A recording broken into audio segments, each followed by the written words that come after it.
Hi, y'all. Um, I think I just wanted to come on and talk and see how everybody was. I think that's what I wanted to do. I think I wanted to talk about how weird and strange everything is right now. And I think I wanted to, I think I want to elaborate on that. Yeah, I want to talk about that. I was telling, matter of fact, one of my friends is on right now the other day. Like, it's so strange. It's like you veer away from watching the news, right? So you won't take on any kind of negative energy. Just try to kind of reset every day. It's so weird. And you wake up in the morning, you can hear the birds chirping. The sun rises earlier, you know. It's some sort of normalcy. You look out the window, you see the trees starting to bud leaves again. Flowers are starting to grow. And you get up, you wash up, take a shower. While you're already getting used to being at home, a lot of people are getting used to being at home. It's like everything feels normal until you step outside. The air is different because there's less people outside. So it's, we used to pollution. So you go outside, it might feel like the air is clearer. When I went outside after being in here for a while, I just got like dizzy a little teeny bit. And I was like, damn, did I eat? It was weird. But it's just the atmospheres. Everything is changing. And then you take a couple steps down your step and you look up at your neighbors. Everybody got masks on. It's like in 2 seconds you realize, no, everything is not normal. Watch Jaheim come in here talking to me about some pizza. Watch. Oh my God, he walked past the door. He ain't stopped. All right. So, it's just strange. Oh no, there you go. Right on cue. Pizza done? Okay. Good. Get out. Nope. No. Get out. Go get your other pair. Go ahead and close the door back. Because, he's the one that never wants anything. And when I'm doing something like this, he come. That's how he do. So, then you ride around or you walk around and you notice that everything is closed. Like some things are open, everything is closed. So it's like this slice right there in the middle. And it's just so strange to see everything like this. But I don't want to focus on it in a negative way. So I told you was going to say something about that pizza. There you go. I don't want to focus on it in a negative way. I just want to acknowledge some things. Like how I think, and I'm pretty sure a lot of people think, that this is a huge time to reset and regain some kind of momentum. Wherever in your life you feel like you need it. Whatever you've been ignoring, overlooking, it's like the time given for you to stop and focus on it. I know it's a whole bunch of people that are afraid to be by themselves right now or dislike being by themselves right now, but I think with the time we're moving in, it's like necessary for you to do a self-diagnosis. And if nothing else, that's exactly what this is. Just speaking from like an optimistic spiritual standpoint. Like I can't make up or think of a bigger mirror moment other than this one. Because if you're not by yourself, and even if you live with other people, it's a sense of your entire livelihood being mirrored back to you. What's valuable? What do you do with your day? What do you do with your time? What do you think about? What do you write about? How do you communicate this, that, the other? It's like a huge reset. Huge. And at one point, I was feeling like real lethargic. Like I just ain't want to do shit. I felt off. And I'm in here a lot because, you know, I was working from home. And then I've been homeschooling my younger sons for a couple of years. And homeschool is a pain in the ass. You know, I don't care what people say. I mean, it's good that you can have your kids in a comfortable environment, but you really have to be patient because it takes up all of your time.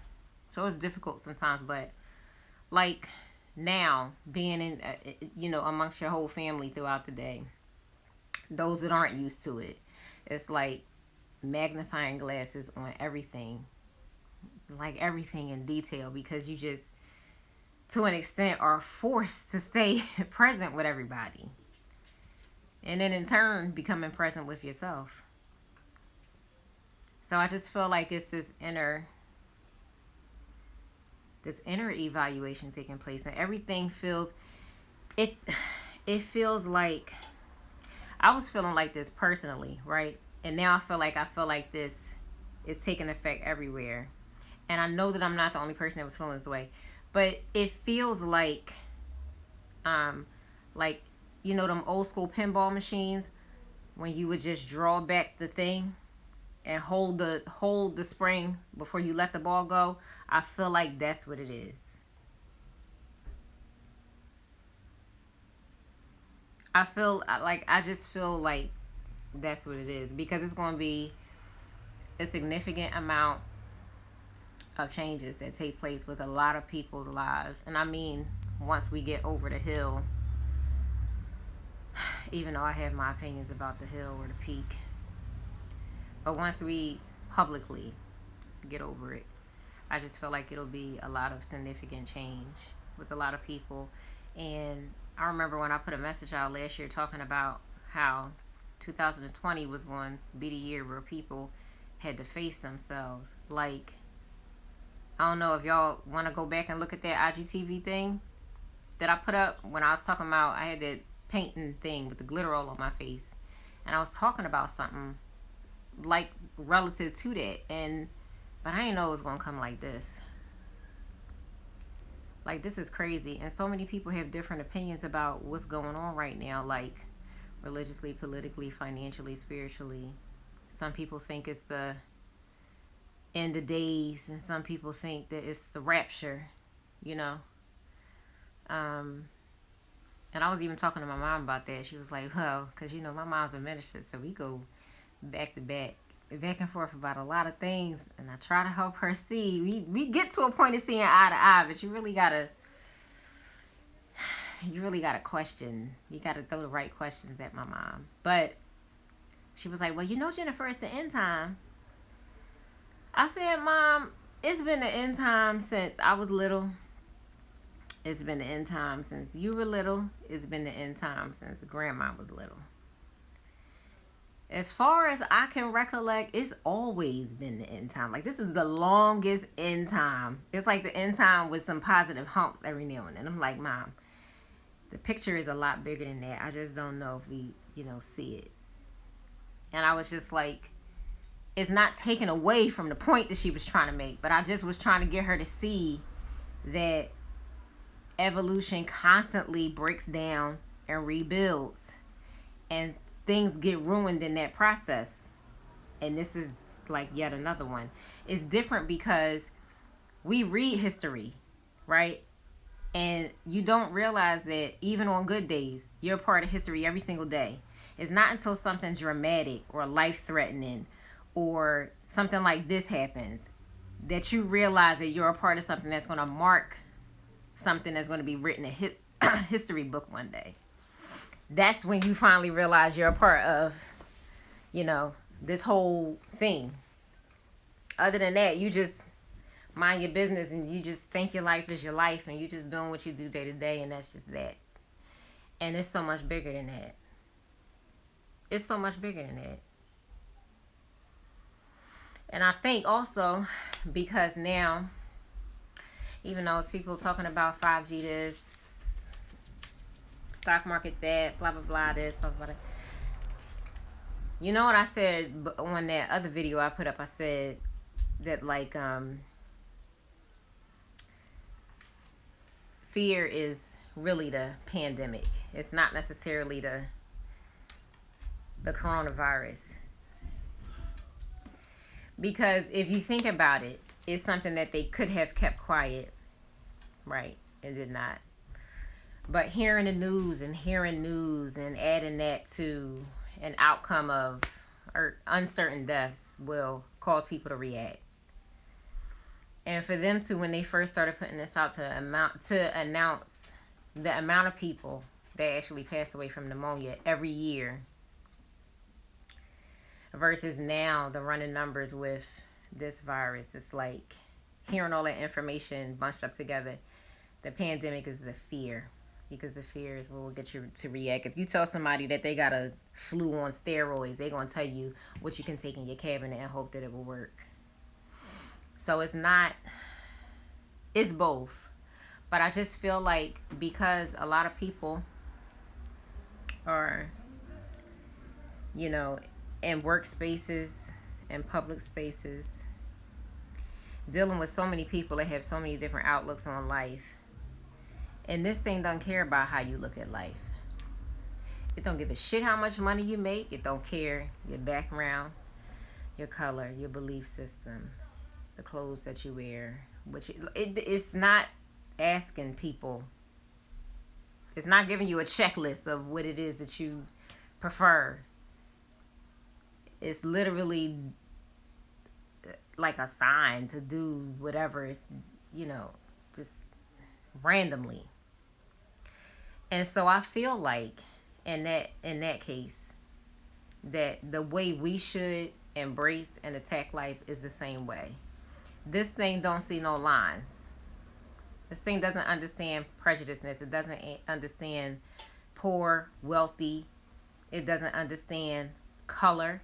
It understands, it's reactive. It mutates. Imagine how everything would be if we did the same thing with ourselves or the people around us or our mindsets, stuff like that.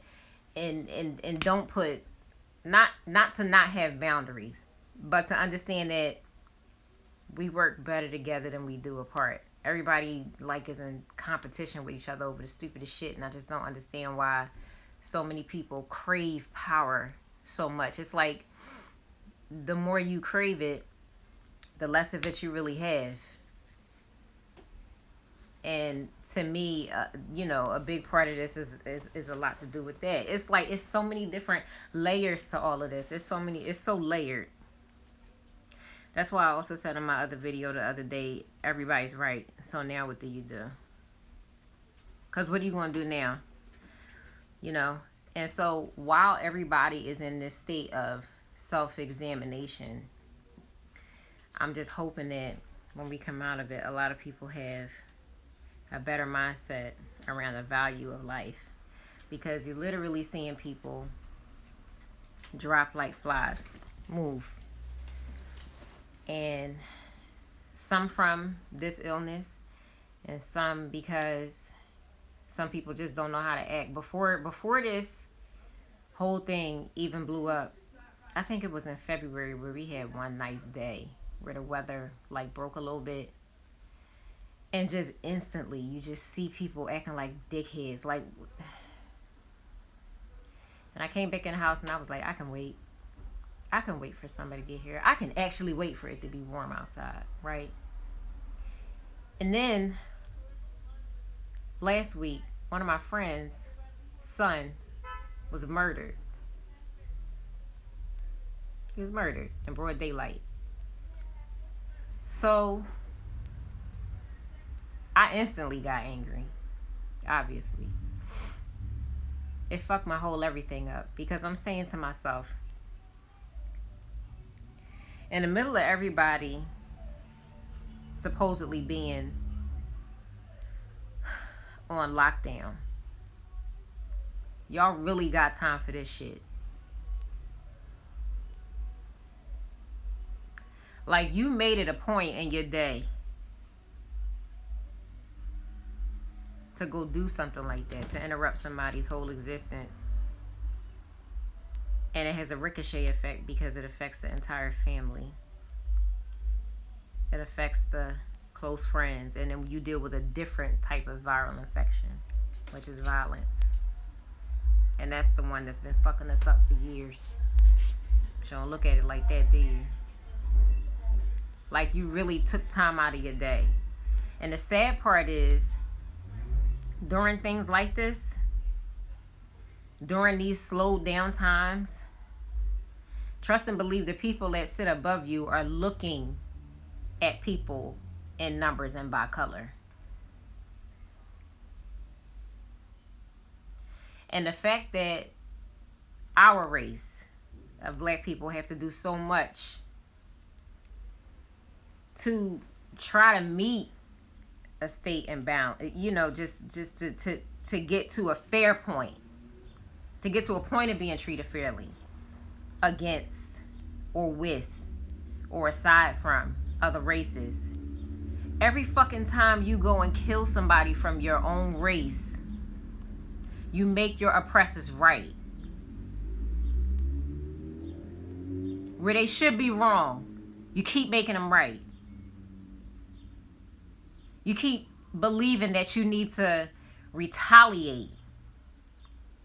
And then that "We Shall Overcome" song remains the song of the lineage, because when do we actually overcome?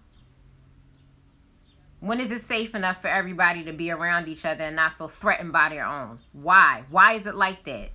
Why can't you just move forward or try to...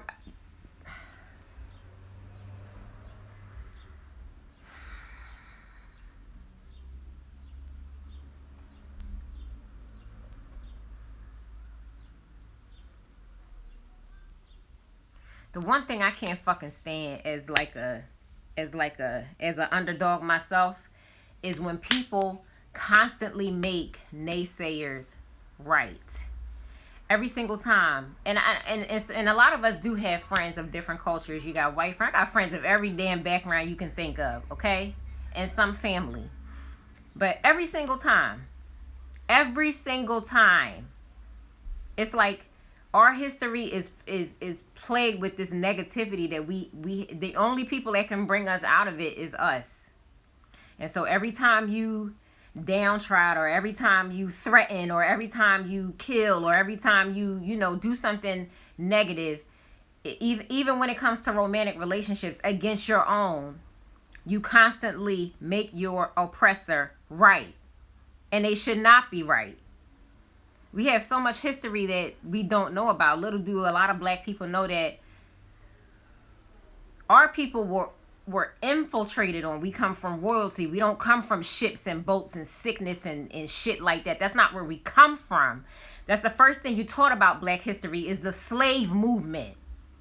But you're not taught about the people that we come from before all of that stuff happened. You taught about, the negative side.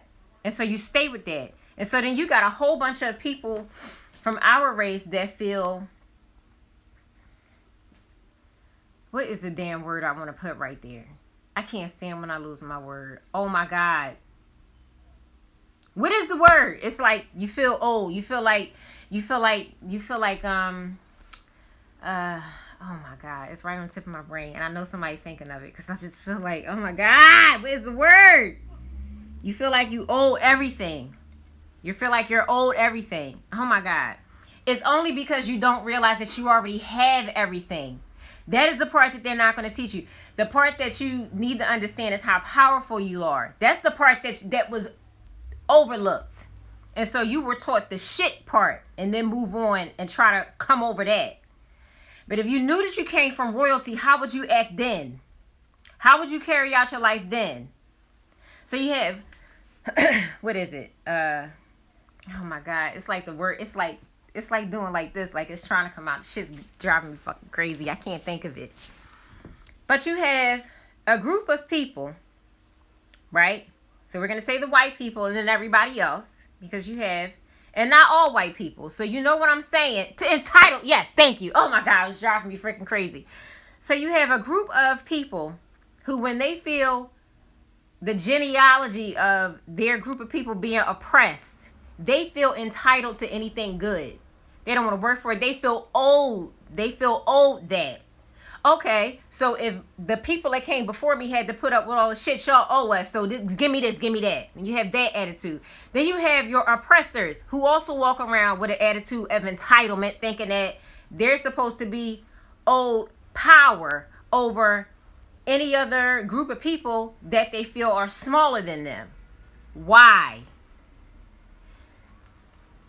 Like I said in the beginning, the powerless fight for power the most. And as long as the mass of people believe that they are powerless, and you have to keep doing like this, like when Jay-Z said the crab's out of the barrel. Well, some of them are just scratching the barrel wall and not really climbing up, because you don't understand that we have to work together to climb out. You have to work together in order to climb the hell out. And so it's just like, it's like this shit, it's like this bypass, it's like this missing link. And then we keep going through the same thing over and over and over again. This is another form of evolution. This shit that already happened. It happened before. Now we get to witness it in our living time, especially given the fact that this part of life is like it's been an awakening stage for people since like 2015, 2016. And so your awareness is in a different space.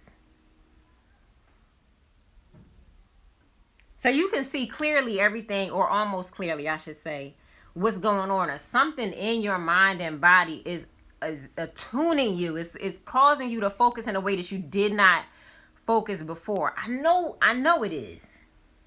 I know it is.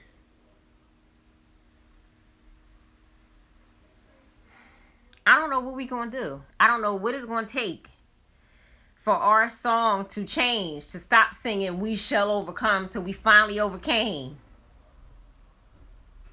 And in the middle of something like this is where I feel like we should come out the strongest.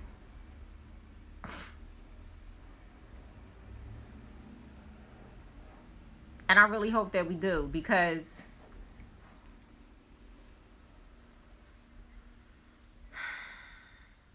I'm not really rooting for anything else.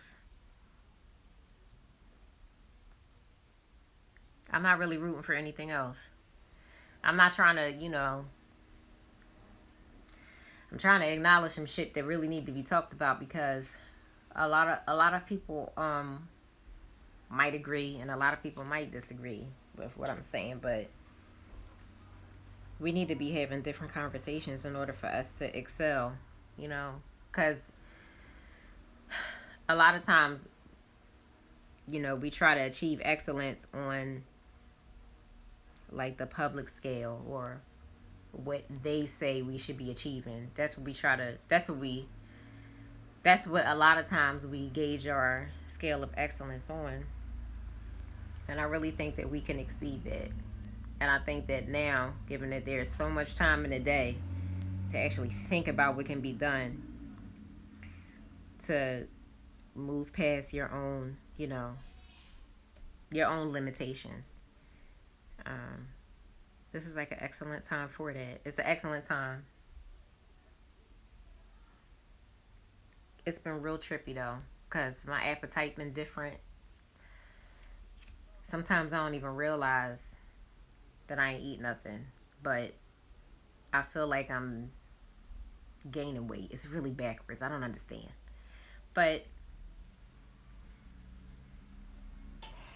I hope that everybody is taking a lot of things into consideration now.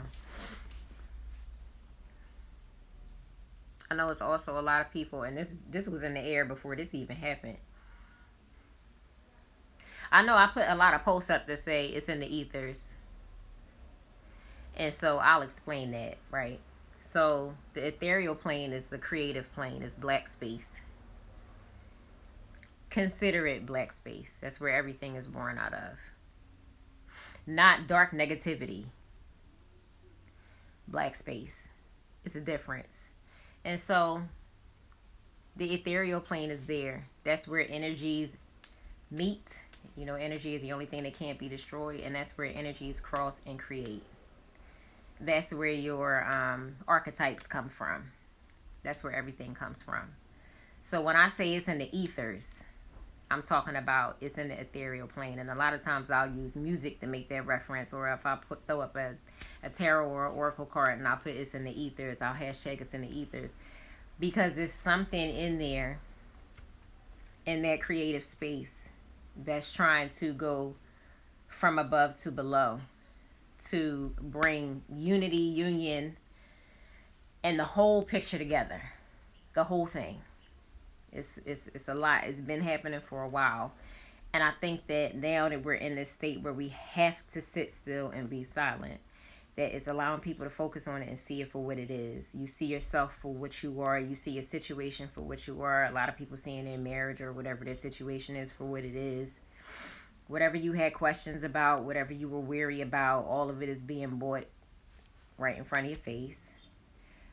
Whatever it is that you've been excited about, whatever you wanted to plan, then you have a lot of time and different ways to do research because you have time on your hands now. It's like if you take the time out where you would have been working and do research or do something productive or do something childlike, something to just bring your energy up. Don't get caught up in all them people talking shit, talking about something. I never downloaded TikTok. But I'm always acting a fool around here dancing with my damn kids. And I can't stand when people say stuff like, oh, well, you know, that's childish and blah. And so what? That's why you're corny grown up now. That's why you're born as fuck. Because you don't know how to dig into your childlike sensibility. You need that to be a good adult. You crazy. You need that. You need your childlike sensibility to be a good active adult. Because you can't forget the stages that you've been through. And some things require free-like thinking. And some things require stern replies. And kids deliver that all the time. Kids just don't give a shit. Kids will tell you the truth and not know how it's affecting your adulthood. The only person that be embarrassed about what the child say is you. Not the kid. The kid don't care. The kids... And one day, one of my kids asked me, why are babies so strong? Why would they hold my pinky like that? I said, because they're not tainted. They don't understand anything coming against them. They're not threatened by anything.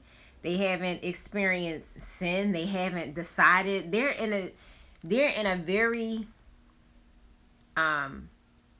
it's like thick oil. It's like they're in this state. They live and they were born and they were growing in a state of just knowing. And their mind hasn't started, being programmed yet. So when they understand that they've embraced something or they have a grip on something, it's hard to pull a baby's finger from around your finger sometimes. And they just go for what they know. And that's to cling to life. And that's it. And so when you put your finger inside of their finger, they do grab hold of it, like damn near to stop your blood. I can't say I don't understand to that because that's exactly what it is. When you're tainted and when you have all these issues that you deal with, it makes you a little more weaker. It eats at your confidence. It eats at your trust with yourself. It eats at you. It just do. That's just what it is. Man, it's a lot of deep stuff going on. A whole lot.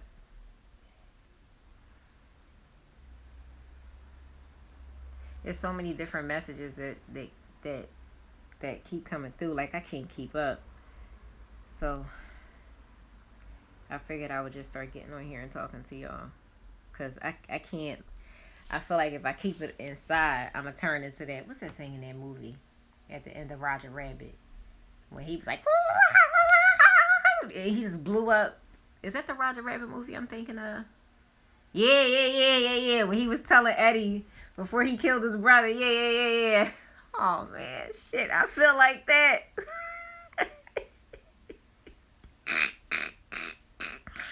Oh, my God. But I'll keep y'all posted. I hope that y'all haven't strangled anybody that you live with. I hope that if anything in your household has to change after being this close to any other people, that you make changes in a solid way.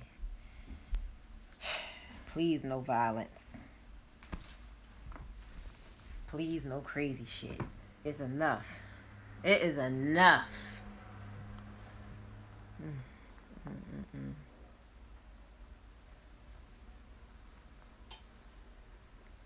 I think that's all I wanted to say. I'm gonna come back later.